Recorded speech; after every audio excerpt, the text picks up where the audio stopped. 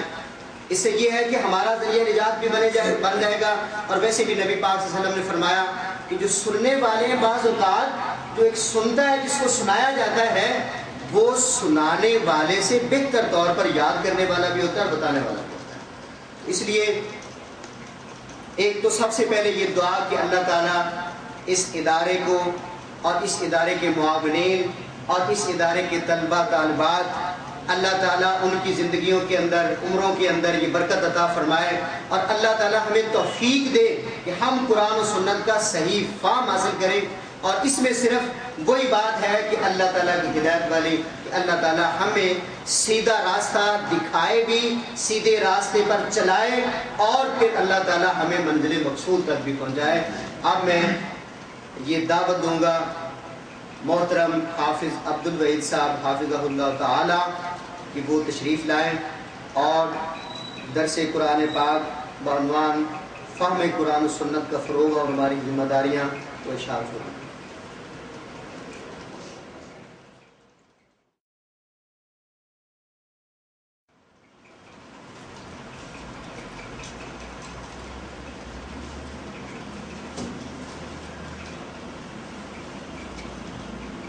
بسم اللہ الرحمن الرحیم، الحمد للہ رب العالمین، والعاقبۃ للمتقین، والصلاة والسلام علی سید الرسل وخاتم النبیین وآلہ واصحابہ اجمعین ومن تبعہم بإحسان الی یوم الدین۔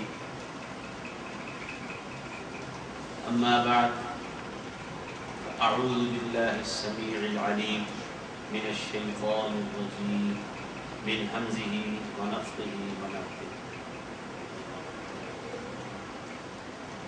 وما كان المؤمنون لينفروا كافة فلولا نفر من كل فرقة منهم طائفة ليتفقهوا في الدين ولينذروا قومهم إذا رجعوا إليهم لعلهم يحذرون۔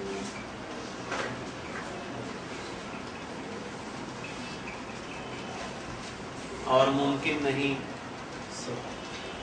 کہ مومن سب کے سب نکل جائیں، تو ان کے ہر گروہ میں سے کچھ لوگ کیوں نہ نکلے تاکہ وہ دین میں سمجھ حاصل کریں۔ اور تاکہ وہ اپنی قوم کو ڈرائیں جب ان کی طرف واپس جائیں تاکہ وہ بچ جائیں۔ سورہ توبہ آیت نمبر 122۔ رسول اللہ صلی اللہ علیہ وآلہ وسلم جب غزوہ تبوک کے لیے نکلے اس وقت حکم یہ تھا کہ سب لوگ نکلے، ہلکے ہیں یا بوجھل ہیں، اور یہ بھی فرمایا کہ اہل مدینہ کے لیے لائق نہیں کہ اللہ کے رسول نکلے تو وہ گھروں میں بیٹھے رہیں۔ جو لوگ غزوہ تبوک سے پیچھے رہ گئے تھے عذر والوں کے علاوہ ان کو تنبیہ بھی کی گئی، کچھ تادیبی کارروائی کی گئی ان کے خلاف۔ اس کے بعد اللہ رب العزت نے کیونکہ قرآن مجید قیامت تک کے لیے اس کے احکام ابدی ہیں، وقتی نہیں، ہر قسم کے حالات اور ہر معاشرے کے لیے،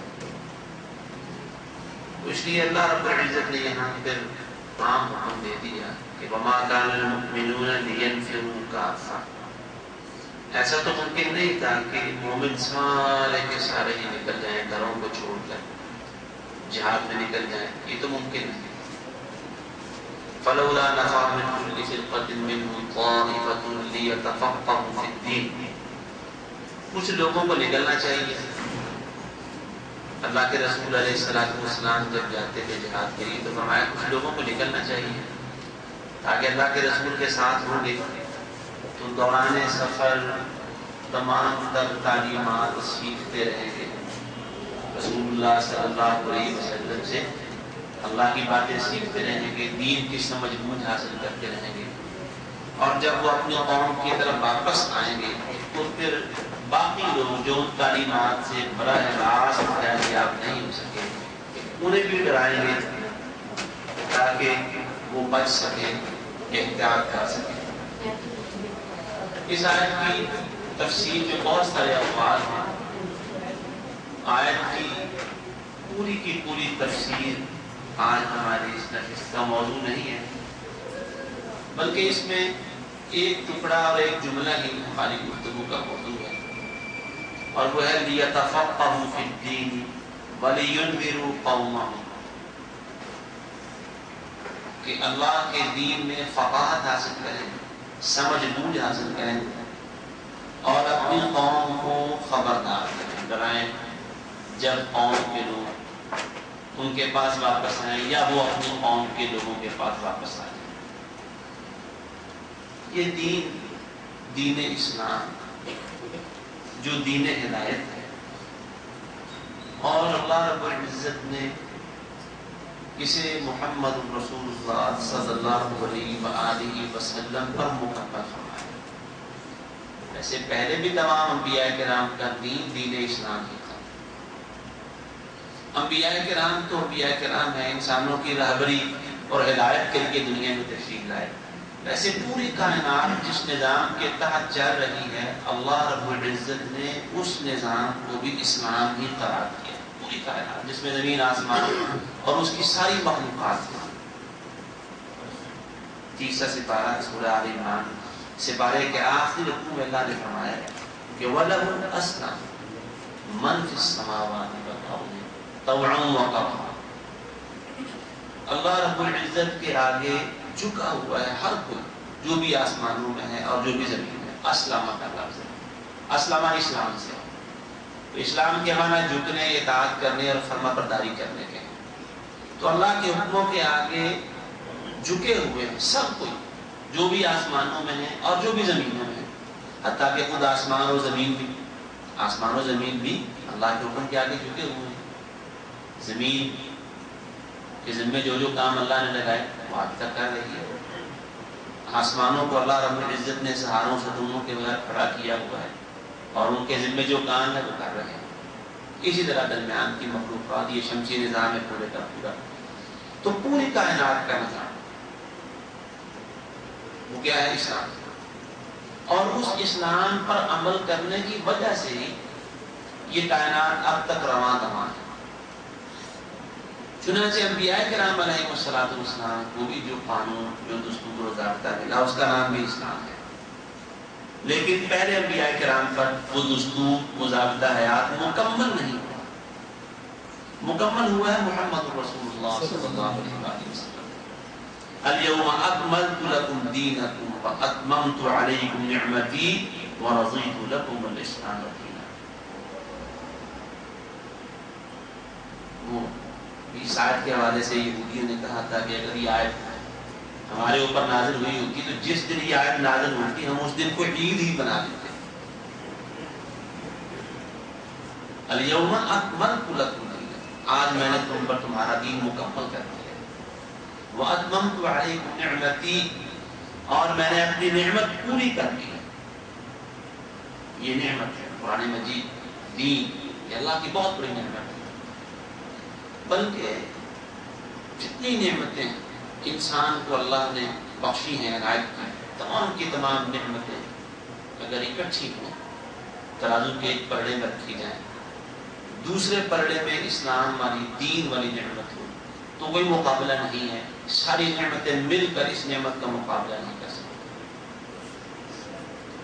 یہ دین والی نعمت، اسلام اور ایمان والی نعمت کتنی بڑی نعمت ہے کہ اس کی موجودگی میں باقی ساری کی ساری نعمتیں حقیقی معنوں میں نعمتیں بن جاتی ہیں۔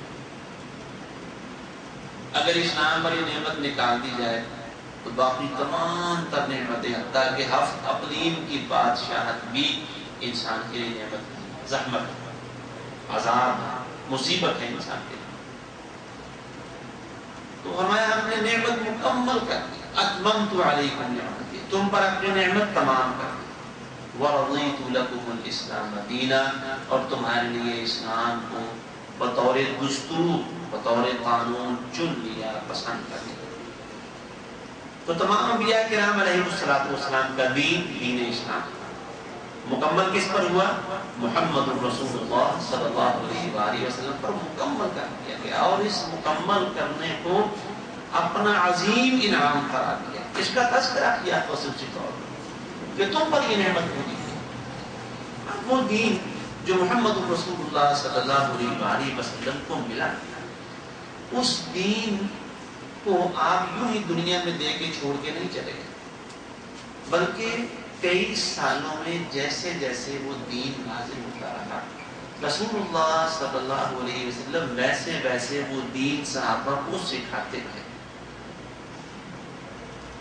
اور کیجئے ابراہیم علیہ السلام کی دعا ہی ہے، ربنا وبعث فیہم رسولا منہم یتلو علیہم آیاتک ویعلمہم الکتاب والحکمۃ ویزکیہم۔ اے ہمارے رب، ان لوگوں میں جو یہاں اس شہر امن میں آباد ہونے والے ہیں، ان میں ایک نبی کھڑا کرنا انہی میں سے جو انہیں تیری آیتیں پڑھ کر سنائے، اور انہیں کتاب و حکمت کی تعلیم دے، اور ان کا تزکیہ کرے، انہیں سنوار دے۔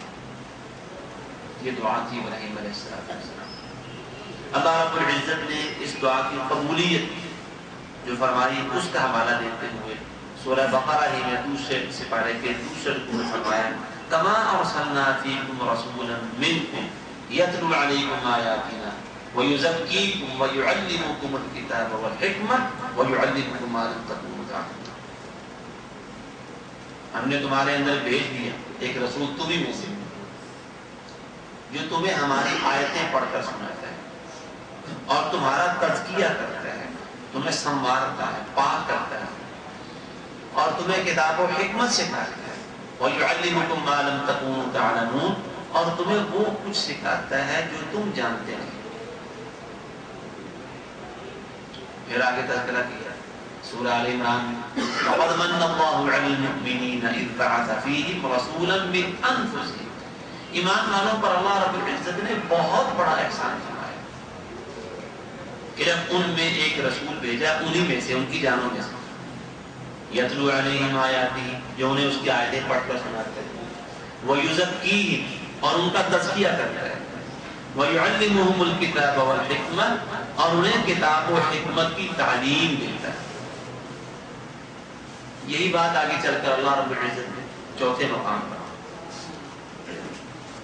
سورہ الجمعہ 28 سے پارے میں ذکر کیا، هُوَ الَّذِي بَعَثَ فِي الْأُمِّيِّينَ رَسُولًا مِّنْهُمْ يَتْلُو عَلَيْهِمْ آيَاتِهِ وَيُزَكِّيهِمْ وَيُعَلِّمُهُمُ الْكِتَابَ وَالْحِكْمَةَ۔ یہاں تذکرہ کیا ان چاروں مقامات میں۔ آپ دیکھیں ابراہیم علیہ السلام کی دعا یہ تھی کہ ایسا رسول بھیج دے جو انہیں تعلیم دے، سکھائے، پڑھائے، کتاب و حکمت سکھائے، تیری آیتیں پڑھ کر سنائے، جس کے ذریعے ان کا تزکیہ کرے، پاک کرے، صاف ستھرا بنا دے، چمکا دے ان کو۔ مولانا ابوالکلام آزاد نے یزکی کے ترجمے میں لکھا ہے کہ ان کو مانج دے۔ عورتیں برتن مانجتی ہیں تو مانج کے، جو سمجھدار عورتیں خواتین گھروں میں برتن دھوتی ہیں سگڑ قسم کی، تو ان کا برتن دھلا ہوا اور ایک عام معمولی طریقے سے دھلا ہوا برتن آپ دیکھیں گے بڑا صاف فرق ہوگا۔ تو یزکی ان کو مانج دے، چمکا دے، ایسا رسول کے آیتیں پڑھ کے انہیں چمکائے اور پھر انہیں کتاب و حکمت سکھائے، تعلیم دے۔ تو اس دعا کی قبولیت ہوئی۔ اللہ نے اس قبولیت کا ذکر قرآن میں 3 جگہ فرمایا، تو ہر جگہ پر تعلیم کا، سکھانے کا ذکر ہے۔ رسول اکرم صلی اللہ علیہ وسلم خود یہ بات فرماتے ہیں، انما بعثت معلما، مجھے تو معلم ہی بنا کر بھیجا گیا ہے۔ ویسے آپ کی اللہ کی طرف سے جو شان ہے، آپ کے جو ذمہ داریاں ہیں، آپ کے اوپر جو فرائض عائد ہوتے ہیں، اس حوالے سے آپ مبلغ بھی تھے، مبلغ تبلیغ کرنے والا، پیغام پہنچانے والا۔ آپ داعی بھی تھے، داعی اللہ، یا ایھا النبی انا ارسلناک شاہدا ومبشرا ونذیرا وداعیا الی اللہ باذنہ وسراجا منیرا۔ آپ سراج منیر، آپ داعی اللہ، آپ شاہد، آپ نذیر، مبشر، بشیر۔ لیکن رسول اکرم صلی اللہ علیہ وسلم نے یہ نہیں فرمایا کہ انما بعثت بشیرا، مجھے بشیر بنا کر بھیجا گیا، انما بعثت داعیا الی اللہ، انما بعثت نذیرا، کیوں نہیں فرمایا؟ فرمایا انما بعثت معلما، مجھے تو معلم ہی بنا کر بھیجا گیا، تعلیم دینے والا۔ اور رسول اللہ صلی اللہ علیہ وسلم تعلیم دیتے ہیں۔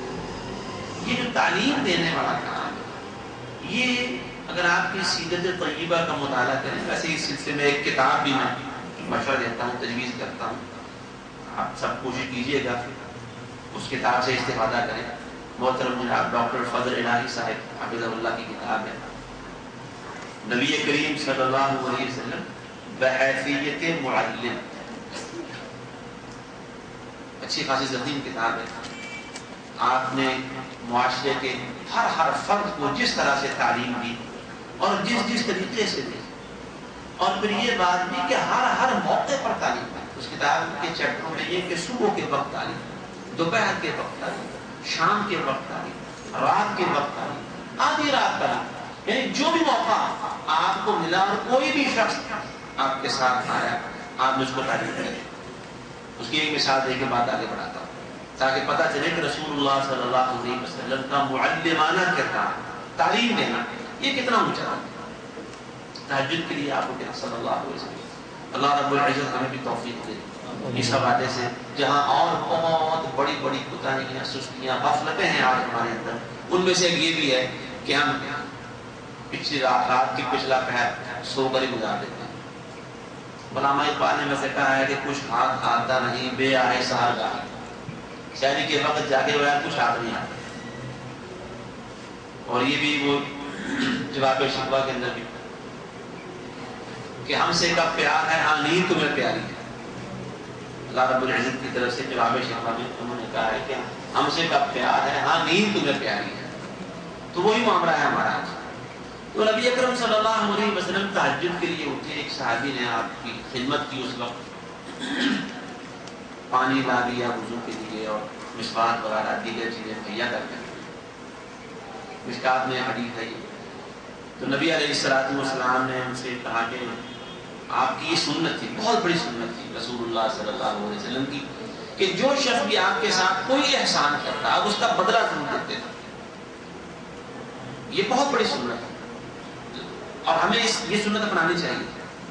ضروری نہیں کہ ایک شخص نے کوئی مادی فائدہ ہمیں پہنچایا ہے تو ہم مادی فائدہ پہنچا کر ہی بدلا دیں اس کا. اگر کچھ نہیں ہو سکتا تو کم از کم جزاک اللہ خیرا شکریہ کہہ اس کی عدم موجودگی میں اس کے حق میں اللہ کے حضور دعا کر دیں کہ اللہ اس نے میرا بنا کیا ہے تو اس کا بتا فرما دیں. یہ کم از کم. تو نبی علیہ الصلوۃ والسلام بدلہ ضرور دیتے تھے، بلکہ آپ صلی اللہ علیہ وسلم نے خود یہ بات فرمایا ہے، صحیح بخاری میں حدیث ہے کہ میرے اوپر جس کسی شخص نے زندگی میں کوئی بھی احسان کیا ہے میں نے ہر شخص کے احسان کا بدلہ دے دیا ہے سوائے ابو بکر کے رضی اللہ تعالیٰ. ان کے احسانات ہی مجھ پر اس قدر زیادہ ہے کہ میں بدلہ نہیں دے سکتا. اللہ رب العزت خود قیامت کے دن ان کے احسانوں کا بدلہ دے گا. تو آپ کی عظیم خبر آپ بدلہ ضرور دیتے تھے. حسن سلوک، اچھائی کا بدلہ اچھائی کے ساتھ. آپ نے دیکھا کہ صحابی نے اس رات کے پچھلے پیر جبکہ انسان پر نیند کا غلبہ ہوتا ہے تو یہ میری خدمت کے لیے بیدار ہوا. آپ نے کہا کہ صحابی کچھ چاہیے، کچھ مانگو مجھ سے، میں تمہارے کس کام آ سکتا ہوں. تو صحابی نے موقع غنیمت جانا ہو. آج ہم کہتے ہماری ذہنیت بنی مجھے ہمیں وہ فلاں سوسائٹی میں کارنر کا ایک پلاٹ خالی پڑا ہمیں لیتے ہیں. آپ کی تو بس زبان ہلنی ہے تو مل جانا ہے، آپ سفارش کر دیں فلاں جگہ پر ایک ولا ہے وہ مجھے آپ دے. مادی دور ہے نا آج. اللہ کی نعمتیں ہمیں یہی نظر آتی ہیں کہ کاروبار چل پڑے، گھر اچھا ہو، اپنا سواری ہو، گاڑی ہو، نوکر چاکر ہو، تو اللہ کی نعمتیں ہیں، یہ خوشحالی ہے. ویسے ہے یہ بات صحیح، حدیث کے مطابق گھر اپنا ذاتی ہو، ہمسایہ اچھا ہو، اللہ نے سواری دی ہو. تو ایک حدیث میں آتا ہے کہ یہ انسان کی سعادت مندی کی نشانی ہے. حلال طریقے سے کمائی کی ہو، اس سے اپنا گھر بنا لے، اسی حلال کمائی میں سے گاڑی خرید لے، ہمسائے نیک ہو، تو یہ سعادت مندی. یہ کوئی بری چیز نہیں، اپنا گھر ہونا یہ کوئی بری چیز نہیں، میں اس کی مذمت نہیں کر رہا. لیکن جو آج مادہ پرستانہ ذہن بنا ہوا ہے اس کے مطابق اسی طرح کا سوال ہوتا ہے کہ جناب کچھ اتنے رقم چاہیے، گھر چاہیے، سواری چاہیے. صحابی نے موقع غنیمت جانا اور کہنے لگے اللہ کے رسول میں اسألک مرافقتک فی الجنہ، جنت میں آپ کی رفاقت چاہیے. نبی علیہ الصلوۃ والسلام نے فرمایا بھی اس کے علاوہ کچھ نہیں. وہ آپ کی جو مراد تھی کہ دنیا میں انسان کو 100 ضروریات ہوتی ہیں تو میں تمہارے کسی کام آ سکتا ہوں. کہنے لگے کہ اس کے علاوہ بھی یہی ہے، جو پہلے مانگا ہے وہ تو مانگ لیا نا، اب اس کے علاوہ بھی یہی ملے. چنانچہ آپ علیہ الصلوۃ والسلام نے صحابی کی طلب اور ڈیمانڈ پر جو بات فرمائی وہ آپ کے معلمانہ کردار کو واضح کرتی ہے. آپ نے ارشاد فرمایا اگر ایسا ہے تو پھر کرو اعنی علی نفسک بکثرۃ السجود، تم نہ اپنے نفس کے خلاف میری کچھ مدد کرو، اپنے نفس کے خلاف میری مدد کرو. اور وہ مدد کیسے کرنی ہے کہ سجدے کثرت کے ساتھ کیا کرتے ہیں. نفلی سجدے، نمازوں کے علاوہ نفلی نمازیں یا نمازوں کے علاوہ سجدے زیادہ سے زیادہ کیا کرو. اور اس طرح تم اپنے نفس کے خلاف میری مدد کرو گے تو جنت میں میرا ساتھ مل جائے.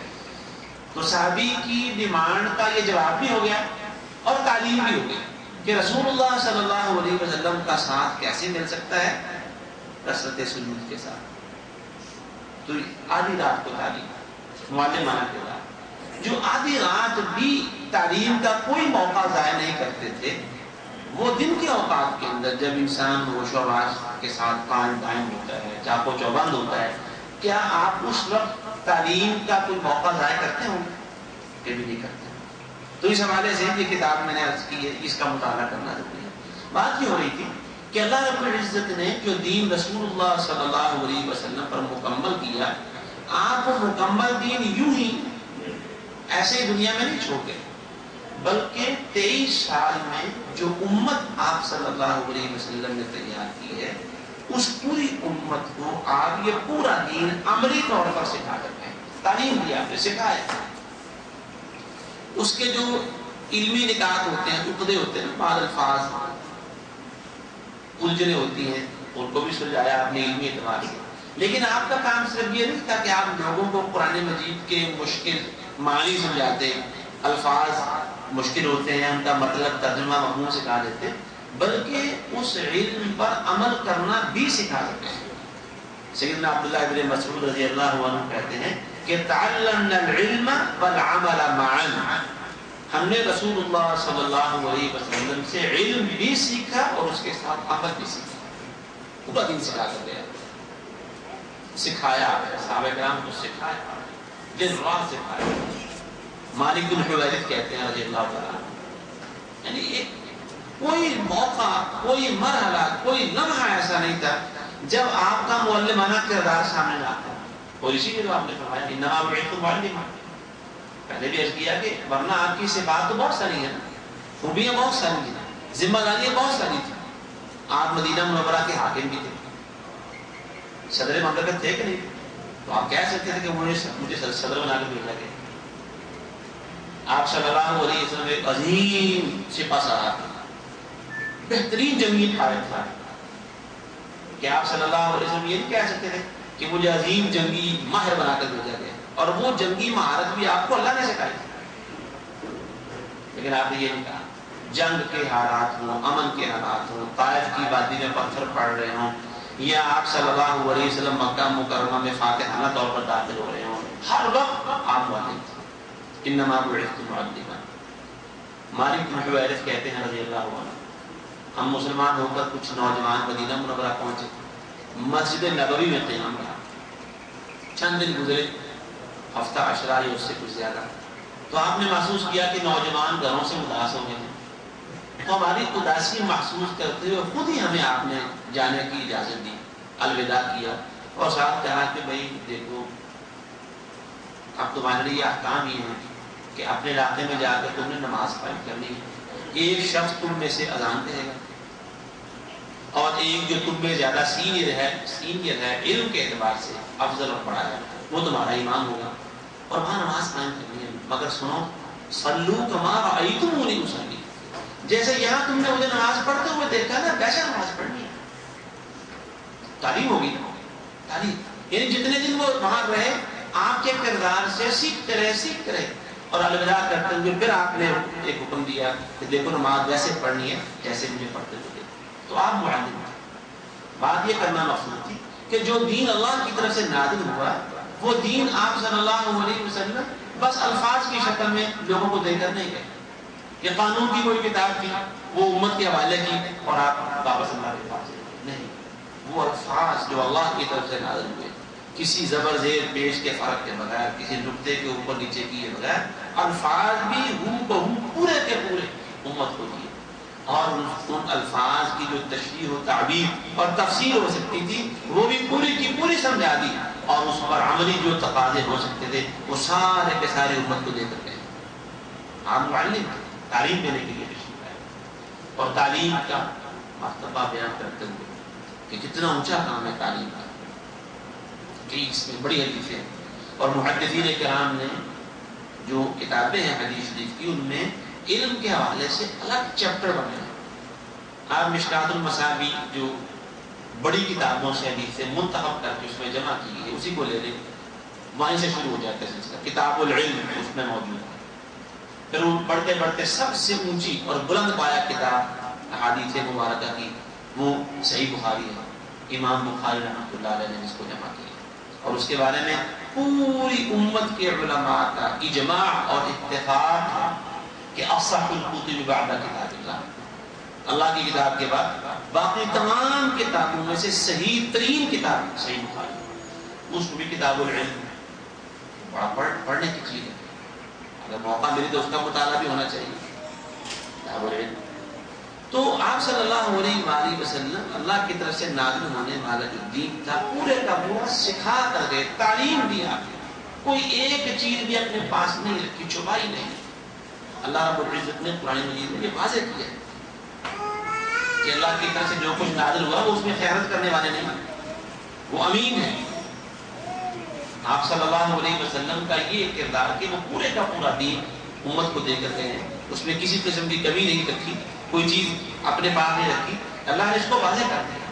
تو آپ امت کو وہ دین کس طرح دے کر گئے ہیں؟ سکھا کر گئے ہیں، پوری امت کو اس دین پر عمل کرتا ہوا چھوڑ کے دنیا سے نکل گئے۔ اور علم کی فضیلت دیکھیے ذرا، میں یہی بات کرنے والا تھا، کیسے واضح کیا آپ نے. مسجد میں تشریف لائے رسول اللہ صلی اللہ علیہ وسلم، مسجد میں تشریف لائے تو وہاں دیکھا دو الگ الگ حلقے بنے ہوئے تھے. کچھ افراد ادھر بیٹھے ہوئے تھے، کچھ افراد ادھر بیٹھے ہوئے تھے، دونوں صحابہ کرام رضی اللہ عنہم اجمعین.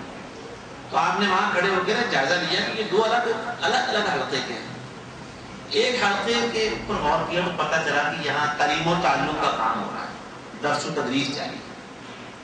اور دوسرے میں کوئی اللہ تعالیٰ کا ذکر کرنے والے کچھ لوگ بیٹھے تھے، یاد الہی مسجد اپنے آپ کے طور پر کچھ لوگ اکٹھے تھے، لیکن یاد الہی مسجد. نبی علیہ الصلوۃ والسلام تعلیم حاصل کرنے والوں، سکھانے والوں میں جا کر بیٹھے تھے. اس سے ثابت ہوا کہ علم والا کام، سیکھنے سکھانے والا، درس و تدریس، تعلیم و تعلم، یہ نرے ذکر الہی سے زیادہ بہتر ہے. ویسے آپ نے ذکر الہی میں مشغول لوگوں کی بھی حوصلہ افزائی کر دی تھی، ورنہ اگر حوصلہ افزائی نہ کرتے تو وہ سمجھتے کہ ذکر کرنا بالکل بیکار ہے. آپ نے اس کی حوصلہ افزائی فرمائی، لیکن جس مجلس میں جا کر بیٹھے ہیں اس سے پتہ چلا کہ تعلیم و تعلم والا کام بھی زیادہ افضل ہے. نبی علیہ الصلوۃ والسلام نے فرمایا طلب العلم فضیلۃ علی کل مسلم، علم سیکھنا ہر مسلمان پر فرض ہے. اور صحیح بخاری کی ایک حدیث میں یہ بات لکھا ہے کہ من یرید اللہ بہ خیرا یفقہہ فی الدین، اللہ جس کی بھلائی کا ارادہ کرتا ہے اسے دین میں سمجھ بوجھ عطا کرتا ہے. یفقہ، اردو میں ایک لفظ فقہ بولتے ہیں، فقہ. یہ کیا جی، یہ فقہ حنفی ہے، یہ فقہ مالکی ہے، فقہ شافعی ہے، فقہ حنبلی ہے، فلاں ہے فلاں ہے، اس طرح سے ائمہ کے نام سے مشہور ہے، یہ ان کی فقہ ہے. تو فقہ کے معنی ہوتے ہیں گہری سوجھ بوجھ، فقہ کے معنی ہوتے ہیں بصیرت. تو اس حدیث کا مطلب یہ ہے کہ اللہ رب العزت جس کی بھلائی کا ارادہ کرتا ہے، کوئی بھی ہو قیامت تک کے لیے جس کی بھلائی کا ارادہ کرتا ہے، اللہ اسے اپنے دین کی فقہ کے لیے چن لیتا ہے. اس سے یہ بھی معلوم ہوتا ہے کہ فقہ پرانے زمانوں اور علماء کرام پر یہ کوئی رک نہیں گئی، یہ دروازہ بند نہیں ہو گیا کہ وہ ان علماء تک تھا، بس اس زمانے تک کا معاملہ. ائمہ اربعہ جب دنیا سے تشریف لے گئے تب دین کی سمجھ بوجھ والا معاملہ اور دروازہ اللہ کی طرف سے بند کر دیا گیا. بلکہ حدیث کا مطلب ہے کہ اللہ جس کی بھی بھلائی کا ارادہ کرتا ہے اسے اپنے دین کی فقہ عطا فرماتا ہے، یعنی سمجھ بوجھ دیتا ہے. تو جو لوگ اس کام کے لیے چنے جاتے ہیں وہ اللہ رب العزت کے پسندیدہ لوگ ہیں. اس حدیث سے بھی یہ بات معلوم ہوئی کہ یہ معاملہ بہت زیادہ اعلیٰ اور پسندیدہ ہے. کون سا معاملہ؟ تعلیم و تعلم والا معاملہ. قرآن مجید کی جو آیت میں نے پڑھی تھی شروع سورہ توبہ کے آخری رکوع سے پہلے رکوع کی آیت ہے، اس میں بھی الفاظ کے لیے تفقہوا فی الدین، تاکہ وہ دین کی فقہ، سوجھ بوجھ حاصل کریں، دین کی سمجھ بوجھ حاصل کریں.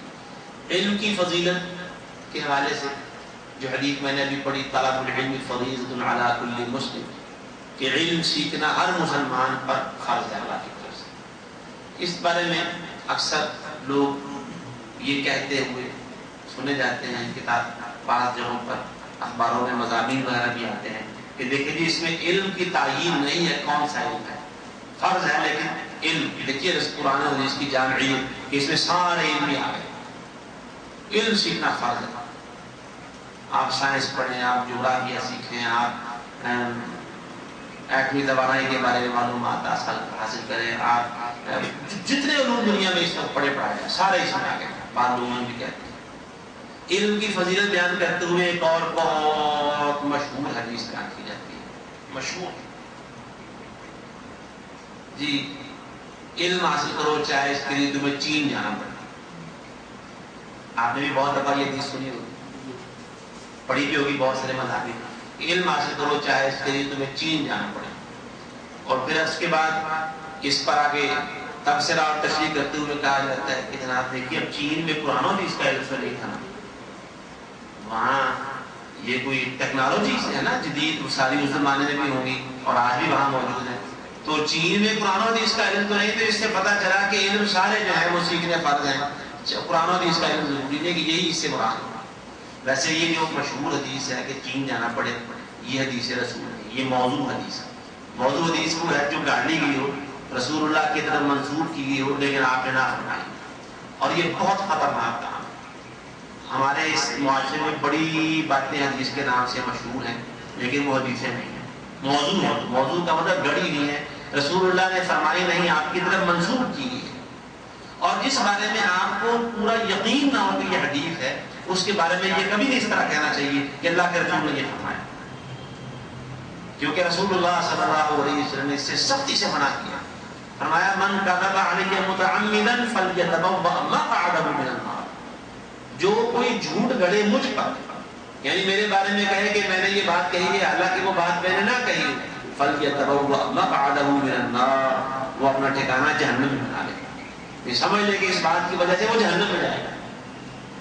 تو یہ حدیث نہیں, کسی سیانے کا قول ہوگا, کسی نے کہا کبھی علم سیکھا کرو, چاہے تمہیں چین ہی جانا پڑا, یعنی چین جانا کوئی آسان تھا, کہاں وہ عرب کے صحرا اور رستے میں آنے والے دریا, اور کہاں چین بڑا, اور چین بھی اب یہ چھوٹا بڑا وسیع تھا یہ علاقہ, تو چین تک جانا پڑے تمہیں, تو کسی سیانے نے کہہ دیا ہوگا کہ چین جانا پڑے تب بھی علم سیکھو, یعنی صبر کرو اس کے لیے, نکلو گھر سے.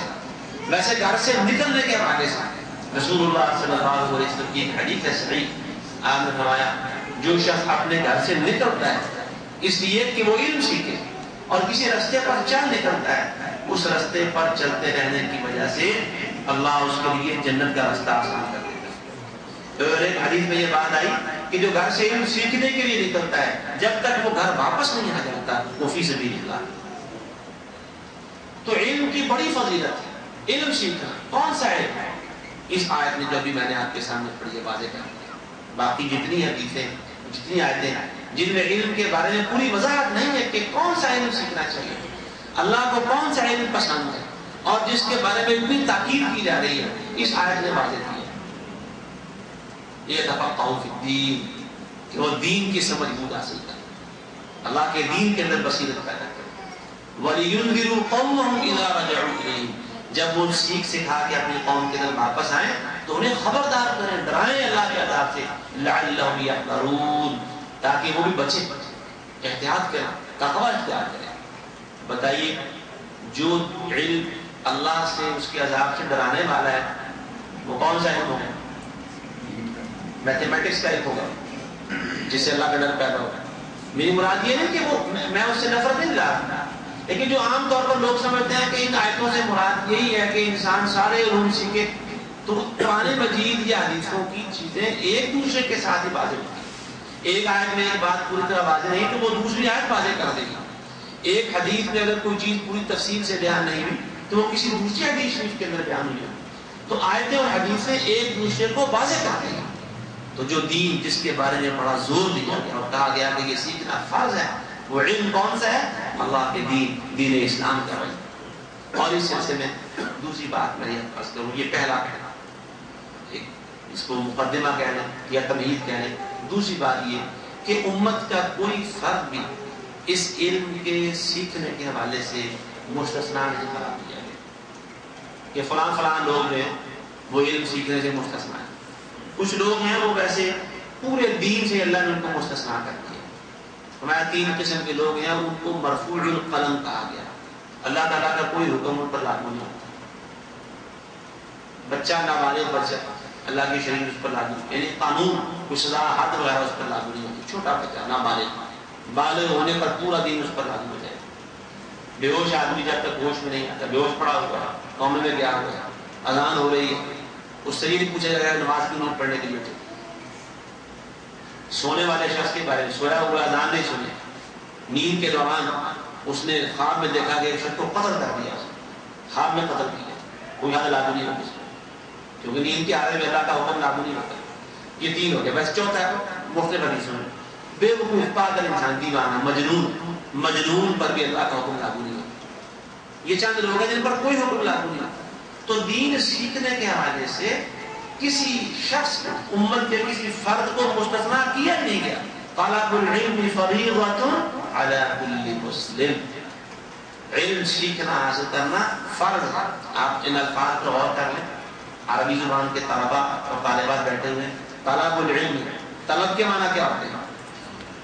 حاصل کرنا. العلم, العلم خاص علم, خاص العلم, خاص علم, طلب کرنا. فریضۃ فرض ہے، فریضہ اردو میں اللہ بولا ہے فریضہ حج، فریضہ نماز، فریضہ زکات، فریضہ فرض ہے علی کل مسلم، علی کے معنی بات اوپر، کل مسلم ہر مسلمان مرد اور عورت پر علم سیکھنا فرض کر دیا۔ یہ کس نے کہا ہے؟ اللہ کے رسول صلی اللہ علیہ وسلم، اور اپنی طرف سے نہیں کہا، اللہ کی طرف سے کہا۔ العلم خاص علم، العلم جس طرح خاص کے لیے دوسری زبانوں کے اندر اسلوب ہے، عربی زبان میں اس کے لیے ال آتا ہے، وہ خاص علم جو اللہ کی طرف سے نازل ہوا، وحی کی صورت میں جبریل امین لے کر آئے، محمد رسول اللہ صلی اللہ علیہ وسلم کے سینے مبارک، قلب مبارک پر نازل کیا۔ وہ علم سیکھنا فرض ہے، کس پر؟ ہر مسلمان پر فرض ہے، کوئی مستثنا نہیں۔ اور دیکھیے قرآن مجید کی سب سے پہلی وحی اور سب سے پہلا پیغام اللہ کی طرف جو نازل ہوا، وہ بھی سیکھنے سکھانے اور پڑھنے پڑھانے کو بتائیں گے۔ اقرأ بسم ربک الذی خلق، خلق الانسان من علق، اقرأ وربک الاکرم الذی علم بالقلم، علم الانسان ما لم یعلم۔ رسول اللہ صلی اللہ علیہ وسلم نبی امی تھے، نبی امی یعنی وہ پیغمبر جو کسی سے پڑھے ہوئے نہیں، جس قوم کی طرف بھیجے گئے اس پوری قوم کے بارے میں قرآن نے کہا کہ وہ بھی امی لوگ ہیں۔ هو الذی بعث فی الامیین، امی، امی کا لفظ عربی زبان کا جب مطالعہ کریں زبان کے حوالے سے تو اس میں بتایا جاتا ہے کہ ماں کو امن کہتے ہیں، امن ماں، تو ان پڑھ کو امی کہتے ہیں۔ کہتے ہیں کہ زمانہ جاہلیت میں اسلام سے پہلے تعلیم میں عورتوں کا کوئی حصہ ہی نہیں تھا، یہ پڑھنے پڑھانے کا اگر سلسلہ تھوڑا بہت جیسا کیسا بھی اس زمانے میں تھا، یہ سارے کا سارا مردوں کے لیے تھا، عورتوں کے لیے نہیں تھا۔ تو جو پڑھا ہوا نہیں ہوتا تھا، ان پڑھ ہوتا تھا، تو اسے کہتے تھے امی۔ جس طرح ہمارے یہاں کسی کو تانا دیتے ہوئے کہتے پیو ورگا، اے پیو ورگا جی، ماں ورگا، تو وہ ماں ورگا یعنی ان پڑھ ہے ماں کی طرح، امی کا مطلب یہ ہوتا ہے۔ اب جس معاشرے میں تعلیم کے حوالے سے عورتوں کے ساتھ یہ ناانصافی تھی کہ تعلیم میں ان کا کوئی حصہ اور مقام نہیں تھا، اللہ کا دین آنے کے بعد صورتحال یہ ہوئی کہ عورتوں کو بھی تعلیم میں برابر کا حصہ دیا گیا۔ آپ ذرا غور کیجیے صورتحال، تعلیم میں عورتوں کو مستثنا نہیں کیا گیا، انہیں الگ نہیں کیا گیا، بلکہ تعلیم میں برابر حصہ دیا گیا۔ اس کے لیے بڑے واقعات صحیح بخاری کتاب العلم میں یہ بات بھی صحابیات نے کہا کہ اللہ کے رسول آپ مردوں کو تو مسلسل سکھاتے رہتے ہیں، سفر میں، حضر میں، مسجد میں، گھر میں آتے جاتے ہیں، ان کے لیے سہولت ہے، تو آپ ہم عورتوں کے لیے بھی کچھ اہتمام کریں، کچھ دن اور جگہ متعین کریں۔ چنانچہ رسول اللہ صلی اللہ علیہ وسلم نے جمعرات کا دن متعین کیا کہ جس میں صرف خواتین کو جہاں وہ اکٹھی ہوگی آپ ان کو تعلیم دیں گے۔ چنانچہ آپ وہاں جمعرات کے دن تشریف لے جاتے اور خواتین کو اللہ کا دین سکھایا کرتے تھے صحابیات۔ سنن نسائی وغیرہ میں حدیث ہے، آپ نے حکم دیا کہ سب کوئی مسلمان گھر میں نہیں رہے گا عید کے موقع پر، سب جائیں گے، عورتیں بھی جائیں گی، جنہوں نے نماز نہیں پڑھنی وہ بھی جائیں گے، کسی کے پاس چادر نہیں ہے بڑی لینے کے لیے ہم سائی سے ادھار چادر لیں گے، پہنچے عیدگاہ کے اندر، وہاں جا کر مسلمانوں کی دعاؤں میں شریک ہو جائیں گے، نماز نہیں پڑھنی۔ سب لوگ بڑا اجتماع ہوا، سب صحابہ، صحابیات، بچے، پورے جماعت، بہت بڑا اجتماع ہوا۔ آپ علیہ السلام نے نماز پڑھائی، خطبہ ارشاد فرمایا، ظاہر لاؤڈ اسپیکر تو تھا نہیں، تو پھر آپ نے تو جب یہ احساس ہوا کہ عورتوں تک آواز نہیں پہنچی ہوگی تو آپ مردوں کو خطاب فرمانے کے بعد حضرت بلال کو ساتھ لیا، خواتین کے پاس چلے گئے اور انہیں جا کر علیحدہ آپ نے بات فرمایا۔ آپ کا آواز سن کر خواتین بڑی متاثر ہوئی۔ چنانچہ رسول اللہ صلی اللہ علیہ وسلم کے حکم پر جب آپ نے کہا کہ تمہاری فلاں فلاں غلطیاں ہیں، مجھے بڑا خطرہ ہے کہ وہ غلطیاں کہیں تمہیں جہنم میں نہ لے جائیں، تو اللہ کے رسول میں صدقہ کیا کرو۔ تو عورتوں نے کانوں سے اپنی بالیاں اتار کے، گلوں سے اپنے ہار اتار کے حضرت بلال کی جولی میں ڈال دیا، رضی اللہ عنہ۔ تو اس لیے پتہ چلتا ہے کہ عورتوں کے لیے تعلیم میں برابر حصہ ہے مردوں کا۔ تو جس معاشرے میں پہلے تصور یہ تھا کہ عورتوں کے لیے تعلیم میں کوئی مقام نہیں، حصہ ہی نہیں ہے، اسلام کی اصلاحات یہ ہوئی کہ عورتوں کو تعلیم میں برابر حصہ دیا گیا۔ آپ بتائیے پھر مردوں کے لیے تعلیم کی اہمیت کتنی زیادہ ہوئی؟ جہاں عورتیں نہیں پڑھتی تھی اسلام نے عورتوں کو پڑھایا، تو وہاں مردوں کے لیے کتنا بڑا مقام ہوگا تعلیم کا، کتنا فریضہ ہوگا۔ تو یہ دین سکھایا رسول اللہ صلی اللہ علیہ وسلم نے اپنی پوری امت کو، صحابہ کرام کو سکھایا۔ ابھی شروع میں برادر محمد رفیق صاحب جو ہماری اس کلاس کے استاد ہیں، وہ حدیث ایک طرف اشارہ کر رہے تھے کہ رسول اللہ صلی اللہ علیہ وسلم نے فرمایا اللہ اس شخص کا چہرہ تر و تازہ رکھے جو ہمارا کوئی فرمان سنتا ہے اور پھر اس کو یاد کر کے آگے دوسروں تک پہنچاتا ہے، اللہ اس کا چہرہ روشن رکھے، تر و تازہ رکھے۔ پھر آپ نے فرمایا کہ دیکھو کئی دفعہ ایسا ہوتا ہے کہ فرمان آگے پہنچانے والا خود اس میں اتنی گہرائی نہیں حاصل کر پاتا جتنی گہرائی سننے والا اس میں حاصل کر لیتا ہے، اور پھر وہ اس پر عمل کرنے میں اور آگے اس کو پھیلانے کے اندر اس سے کہیں بڑھ کر محنت کرتا ہے۔ بھی دیکھ لیجیے آپ، سکھانے، یاد رکھنا، پڑھ لینا، یاد کر لینا، عمل میں محفوظ کر لینا اور پھر آگے پہنچانا، اس پر رسول اللہ صلی اللہ علیہ وسلم نے کتنی بشارت سنائی۔ تو آپ نے پوری امت کو دین سکھایا ہے، اور سکھانے کے بعد حجۃ الوداع کے موقع پر جب یہ آیت نازل ہوئی تھی الیوم اکملت لکم دینکم واتممت علیکم نعمتی ورضیت لکم الاسلام دینا، اسی موقع پر آپ نے حج کے خطبے میں تمام امت جو اس وقت وہاں موجود تھی انہیں کہا کہ جب پہلے پوچھا بتاؤ بھائی میں نے تمہیں اللہ کا دین پہنچا دیا ہے، صحابہ کرام نے کہا جی ہاں پہنچا دیا۔ آپ نے پھر پوچھا دوبارہ ابھی ذرا بتاؤ گواہی دو کیا میں نے تمہیں اللہ کا دین پہنچایا ہے؟ انہوں نے کہا ہاں جی پہنچا دیا۔ آپ نے پھر پوچھا بتاؤ بھی اللہ کا دین تمہیں پہنچا دیا میں نے دائیں بائیں سامنے سب سے پوچھ لیا؟ صاحب نے کہا جی بالکل پہنچا دیا ہے، آپ نے نصیحت خیر خواہی کا حق ادا کر دیا، اللہ کا پیغام پہنچا دیا، اور آپ نے پورا دین کسی قسم کی کمی بیشی کے بغیر ہم تک پہنچایا۔ آپ نے پھر اللہ کی طرف یوں آسمان کی طرف نگاہ اٹھائی اور انگلی بھی پہلے آسمان کی طرف کی، اللہم فاشہد، اے اللہ تو گواہ ہو جا کہ یہ گواہی دے رہے ہیں کہ میں نے دین پہنچا دیا، اے اللہ تو گواہ ہو جا کہ تیرے بندے، میرا کوئی دعویٰ نہیں ہے کہ میں نے دین پہنچایا، لیکن عظمت کتنی ہے، اتنا بڑا کام کیا، 23 سالوں کے اندر ایک پورا معاشرہ اللہ کے دین پر عمل کرنے والا تیار کر دیا، جن کی زندگی دعویٰ کی زندگی نہیں تھی بلکہ پریکٹیکل لائف، عملی زندگی تھی، اور آپ کہتے ہیں کہ میں نے کچھ دعویٰ کرتا کہ میں نے ایسا کیا۔ اللہ یہ تیرے بندے گواہی دے رہے ہیں کہ میں نے دین پہنچا دیا۔ اس کے بعد آپ نے پھر ایک حکم ارشاد فرمایا، اللہ بھئی اب بات کان کھول کر سنو، فَلْيُبَلِّغِ الشَّاهِدُ الْغَائِبَ، جو آج موجود ہیں وہ ان پر فرض ہے کہ وہ ان کو یہ بات پہنچا دے جو موجود نہیں، یعنی جو آج حج کے موقع پر اس اجتماع پر ہیں انہوں نے جو دین یہاں سیکھا یہ ان تک پہنچا دیں جو آج موجود نہیں، اور دوسرا یہ کہ جو آج میرے زمانے میں زندہ ہیں لوگ جنہوں نے مجھ سے اللہ کا دین براہ راست سیکھا، یہ ان پر فرض ہو گیا ہے کہ اگلی عمر آنے والے موقع میں پہنچائے، یہ دین آج ہم تک پہنچ گیا۔ اذان سن لیں پھر بات چند ایک منٹ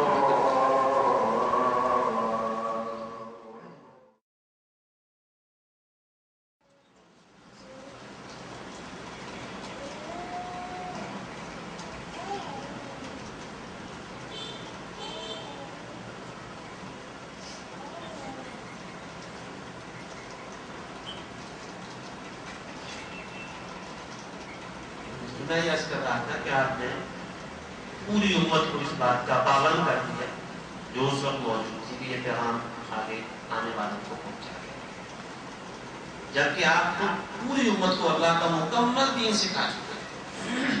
کوئی ایک شخص پورا جوان مرد عورت بچہ چھوٹے بچے تک بھی رسول اللہ صلی اللہ علیہ وسلم کے پاس آئے، آپ نے ان کو اللہ کا دین سکھایا جو آپ کی ذمہ داری ہے۔ یہ قنوت فطر میں جو دعا پڑھی جاتی ہے، فطروں کی قنوت میں یہ دعا، یہاں میں سے کسی کو معلوم ہے کہ رسول اللہ صلی اللہ علیہ وسلم سے اس دعا کی روایت کرنے والے صحابی کون ہیں؟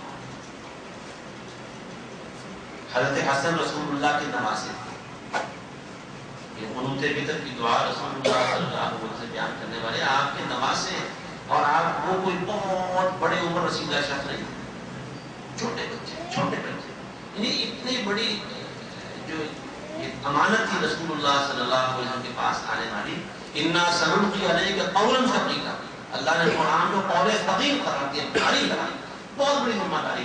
نبی علیہ السلام دنیا سے تشریف لے کر گئے تو پورے کا پورا دین پوری امت کو سکھا کر تعلیم دے کر گئے، اور حکم دے دیا کہ آج جو موجود ہیں ان کے اوپر ذمہ داری ہے کہ وہ بعد میں آنے والوں کو اللہ کا دین پہنچائیں۔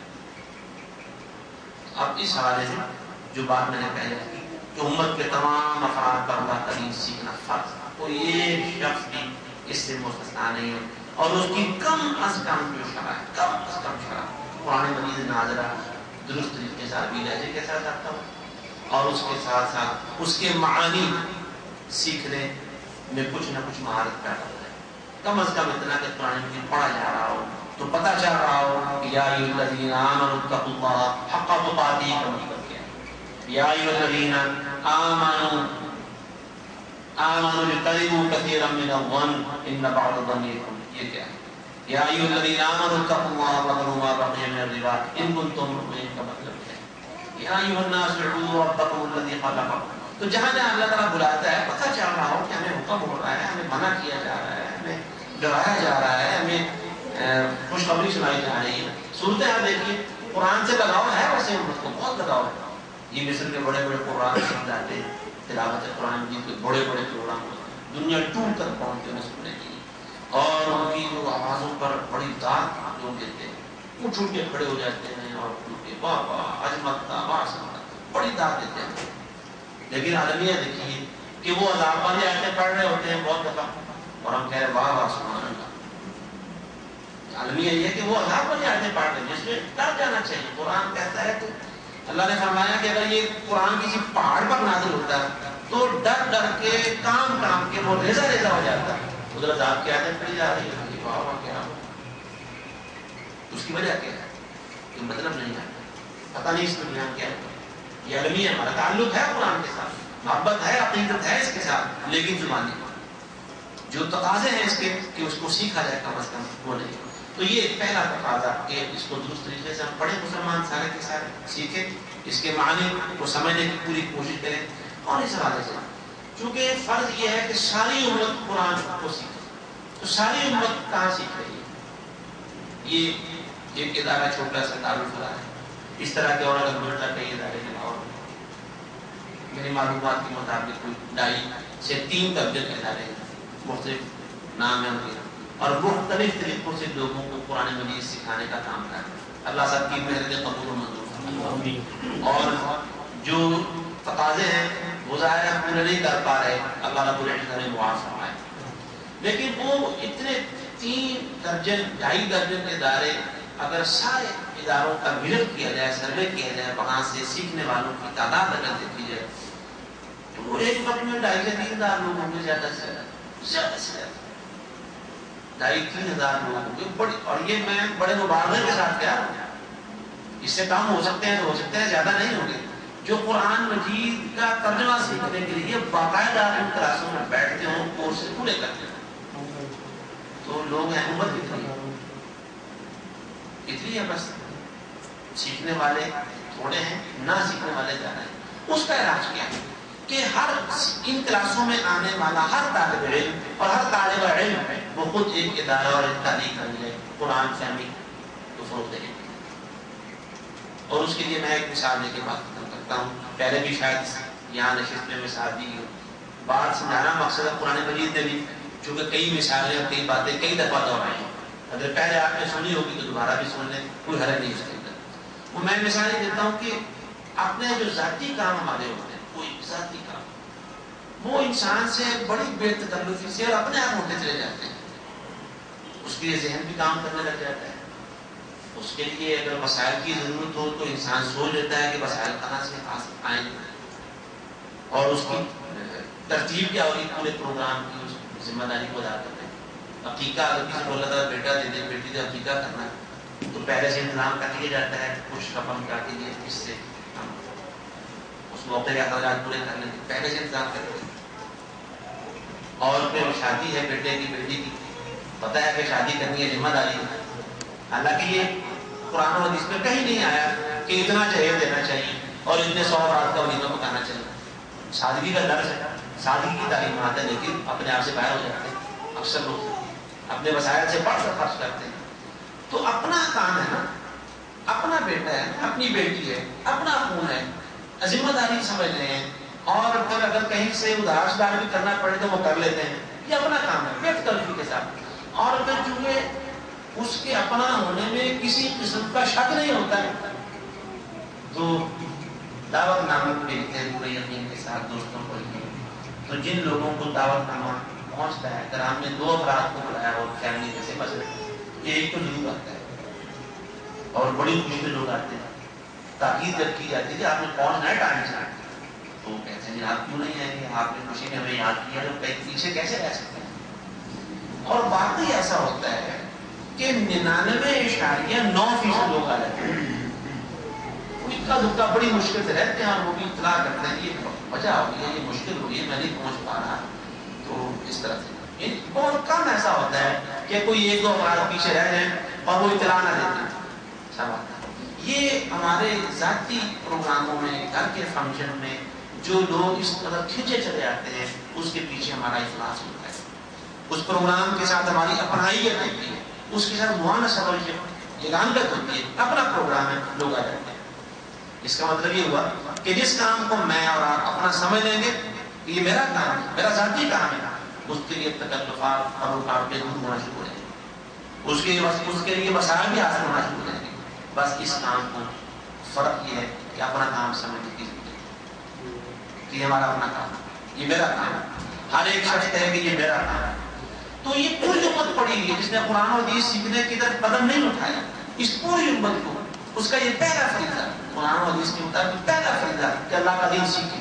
مسلمان ہو جانے کے بعد سب سے پہلا فریضہ یہ ہوتا ہے کہ دین سیکھنا شروع کرتے ہیں. قرآن کہتا ہے فَاعْلَمْ أَنَّهُ لَا إِلَٰهَ إِلَّا اللَّهُ.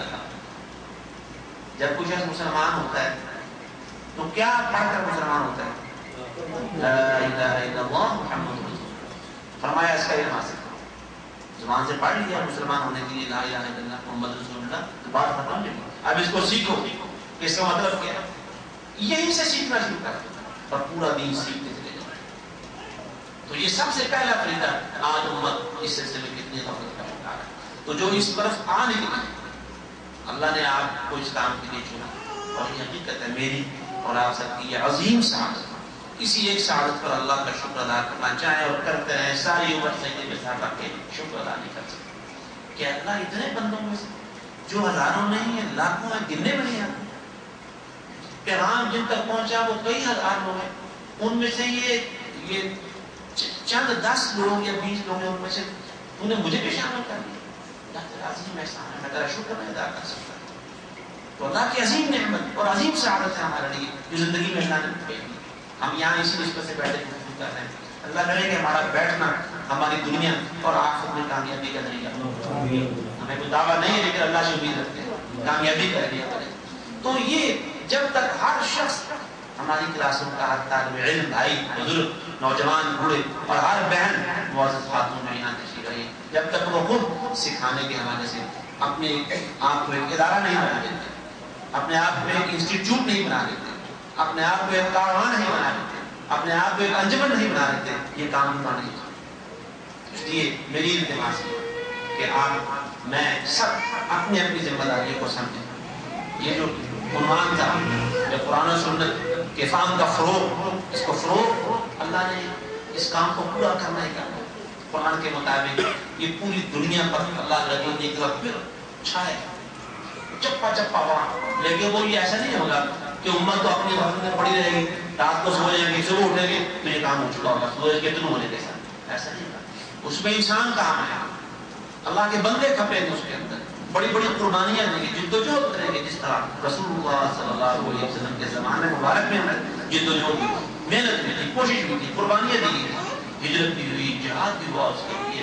اور سیکھنے سکھانے کے حوالے سے بڑے بڑے سفر ہوئے. کہاں کہاں سے لوگ آئے. سلمان فارسی کہاں سے آئے، 7 ملکوں کا سفر کرتے کرتے مدینے پہنچے، اللہ کا دین سیکھا اور پھر سکھانے کے لیے پہنچ گئے. دنیا کے چپے چپے کے اندر گئے، اللہ کے دین کا علم ہاتھ میں تھاما، جہاد کا علم تھاما اور زمین کے چپے چپے تک پہنچ گئے. تو یہ سارے کا سارا کام اس زمانے میں جس طرح جدوجہد کے ساتھ ہوا تھا، کوشش کے ساتھ ہوا تھا، محنت کے ساتھ ہوا تھا، قربانی کے ساتھ ہوا تھا. گھر بار کی قربانی، جان مال کی قربانی، عزت و آبرو کی قربانی، نفس کی قربانی، خواہشات کی قربانی، وقت کی قربانی. اسی طرح دوبارہ بھی ہوگا، دوبارہ بھی ایسے ہی ہوگا. جس طرح اللہ کا وعدہ پہلے لوگوں پر پورا ہو گیا تھا، رسول اللہ کے فرمان کے مطابق امت کے آخری حصے پر یہ وعدہ ضرور پورا ہوگا، لیکن بیٹھے بیٹھائے ہاتھ پہ ہاتھ رکھ کے نہیں ہوگا. اور ہمارے قرآن نے کہا ہے کہ تھے تو آبا وہ تمہارے ہی، جن کا ذکر بھی اشارے کے ساتھ دیا. یہ تو ہوا وہ تمہارے ہی، مگر تم کیا ہو؟ ہاتھ پہ ہاتھ دھرے منتظر فردا، ہاتھ پہ رکھا ہوا ہے اور کہہ رہے تو ہمارا مستقبل بڑا روشن، یہ کیسے ہو سکتا ہے؟ یہ کام ہوگا ضرور، یہ پورا دین اللہ کا تعلیم و تعلم کے ساتھ اور پوری اپنی توانائی کے ساتھ، اپنے پورے شباب کے ساتھ پوری دنیا پر چھائے گا، غالب آئے گا۔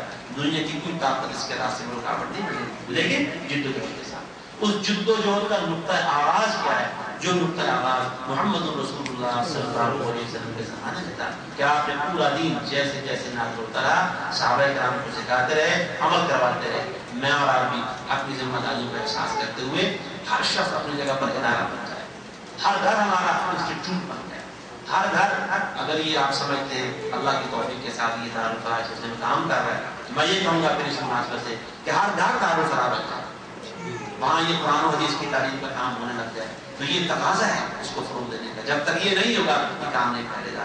اللہ رب العزت ہمیں اپنے کام کے لیے چن لے اور ہمیں اپنی ذمہ داریوں کا احساس و اقرار نصیب فرمائے۔ جو کمی کوتاہی ہے اللہ کے علم میں ہے اور اللہ بخشنے والا، رحم کرنے والا ہے۔ اللہ ہماری کمی کوتاہی معاف فرمائے اور عمر کو بلائے نصیب فرمائے۔ اقول قولی ھذا واستغفر اللہ لی ولکم ولسائر المسلمین وآخر دعوانا ان الحمد للہ رب العالمین۔ میں شام کے وقت جو اختلاف سے کرنا جاری ہے ان کا اساتذہ کرام جناب گرامی قدر محترم محمد رفیع صاحب کا اور قاری صفدر محمود صاحب کا شکر گزار ہوں کہ انہوں نے اس ملاقات کا اور اس پروگرام کا اہتمام کیا۔ آپ لوگوں کا بھی شکر گزار ہوں کہ آپ نے ٹائم نکال کر اس پروگرام کو رونق بخشی ہے۔ اللہ رب العزت ہمیں زندگی بھر کے لیے رونقیں نصیب فرمائے، ہمارے گھروں میں رونقیں ہوں، آبادیاں ہوں، اور اللہ رب العزت ہمارے گھر جنت میں آباد فرمائے۔ دعا خیر کچھ بیماروں کے لیے بھی کرتے ہیں، کچھ مریض ہیں انہوں نے خاص طور سے دعا کے لیے کہا ہے۔ اللهم لك الحمد كما تحب وترضى، اللهم انا نسألك بأن لك الحمد انت الحنان المنان بديع السماوات والارض بالجلال والاكرام يا بديع السماوات والارض يا ذا الجلال والاكرام يا رب لك الحمد كما ينبغي لجلال وجهك. اللهم صل على محمد وعلى ال محمد وبارك وسلم. ربنا ظلمنا انفسنا وان لم تغفر لنا وترحمنا لنكونن من الخاسرين. اللهم اشفنا واشف جميع مرضانا ومرضى المسلمين، اذهب البأس رب الناس واشف انت الشافي لا شفاء الا شفاءك شفاء لا يغادر سقما. اللهم اشفنا واشف جميع مرضانا ومرضى المسلمين. اللهم انا نسألك العفو والعافية في الدنيا والآخرة. اللهم انا نسألك الهدى والتقى والعفاف والغنى. اللهم استر عوراتنا وآمن روعاتنا ولا تسلط علينا بذنوبنا من لا يخافك فينا ولا يرحمنا. اللهم انا عبيدك وابناء عبيدك وابناء إمائك نواصينا بيدك ماض فينا حكمك عدل فينا قضاؤك. نسألك بكل اسم هو لك سميت به نفسك أو أنزلته في كتابك أو علمته أحدا من خلقك أو استأثرت به في علم الغيب عندك أن تجعل القرآن ربيع قلوبنا ونور صدورنا وجلاء أحزاننا وذهاب همومنا. ربنا آتنا في الدنيا حسنة وفي الآخرة حسنة وقنا عذاب النار. ربنا تقبل منا إنك أنت السميع العليم وتب علينا إنك أنت التواب الرحيم. وصلى الله تعالى على خير خلقه محمد وآله وأصحابه أجمعين برحمتك. یہ سب بھائی تشریف